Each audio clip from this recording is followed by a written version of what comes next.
આરોપી તો થયા છે, એ લોકોએ આજ દિન સુધી ન્યાય નથી આપ્યો.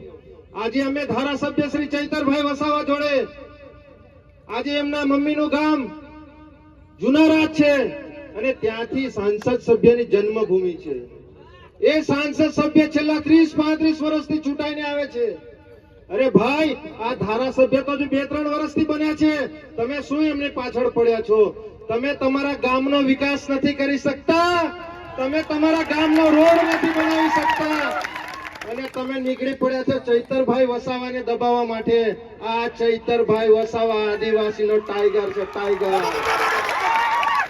એ કોઈનાથી ઝૂકવો નથી અને આવનારા દિવસોમાં કોઈનાથી ઝૂકવાનો નથી.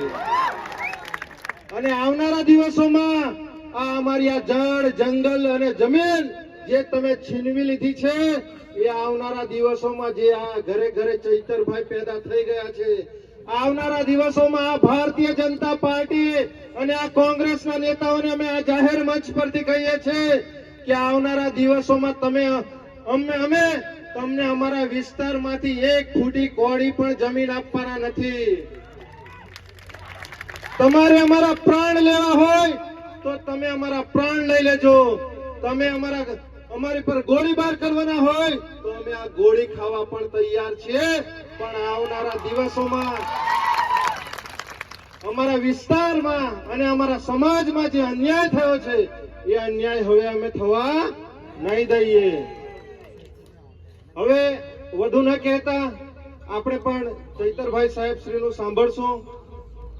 એટલે મારી વાણીને હું અહીંયા ગાડી વિરામ આપું છું. પણ ચૈતરભાઈની સ્પીચ આવે છે ત્યાર પહેલા આપણે એક જોરદાર નારો લગાવી દઈએ.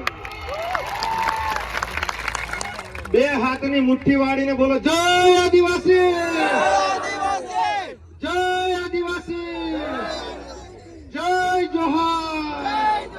चैतरभाई तुम आगे बढ़ो, हम तुम्हारे साथ हैं. चैतरभाई तुम आगे बढ़ो, हम तुम्हारे साथ हैं. जय जोहार, जय आदिवासी. खूब खूब अभिनंदन श्री. ये जनता जानती है कि हमें किसका साथ निभाना है.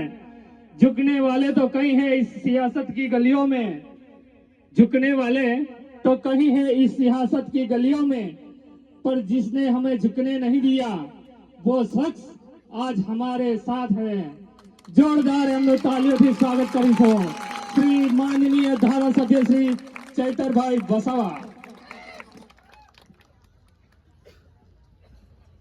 जय आदिवासी, जय जोहार.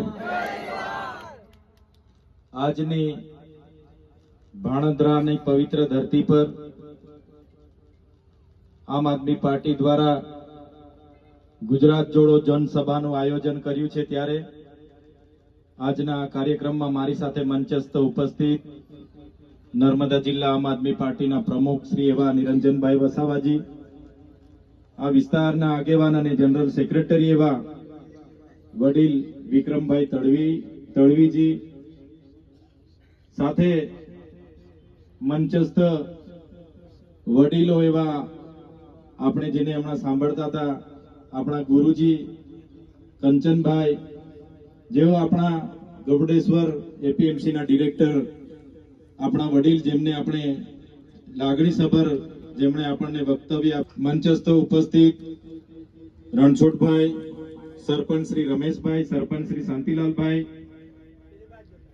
સાથે સાથે મારા સાથી મિત્ર એવા આશુતોષભાઈ, આશીષભાઈ તડવી, વિજયભાઈ તડવી, રવિભાઈ, વકીલ એસોસિએશનના મિત્ર મંડળો, સાથે સાથે મંચસ્થ તમામ વડીલો કંચનભાઈથી માંડીને તમામ એક સારમી અરવિંદભાઈ, હીરાભાઈ, સાથે મારા સાથી યુવાન મિત્રો અને જુદા જુદા ગામોમાંથી પધારેલા વડીલો, યુવાનો, માતા બહેનો અને ભૂલકાઓ,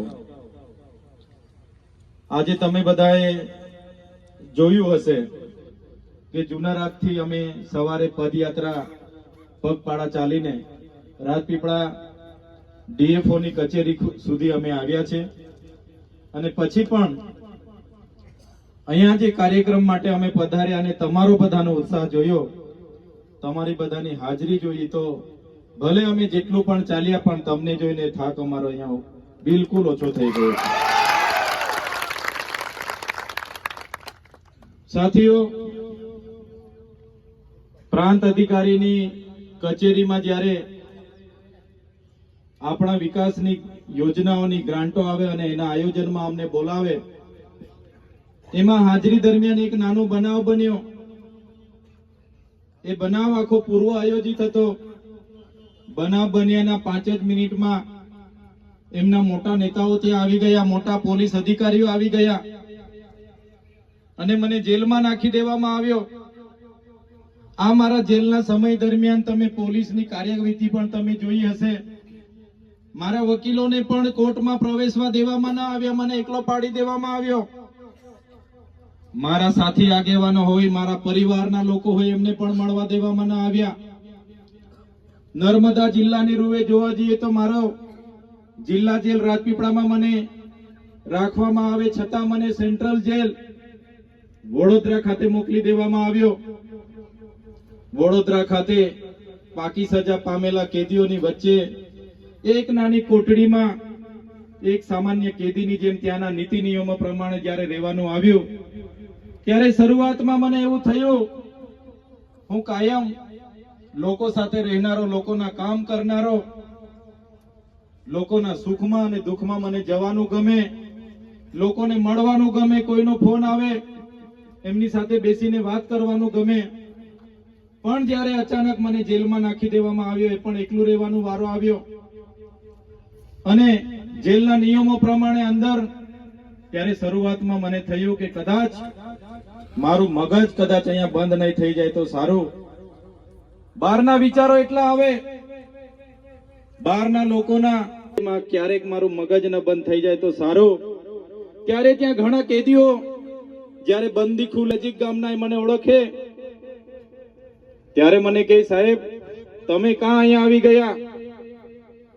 તમે અહીંયા આવી ગયા, તમારો પરિવાર કેટલી પીડામાં હશે, તમારા બાળકો કેટલા પીડામાં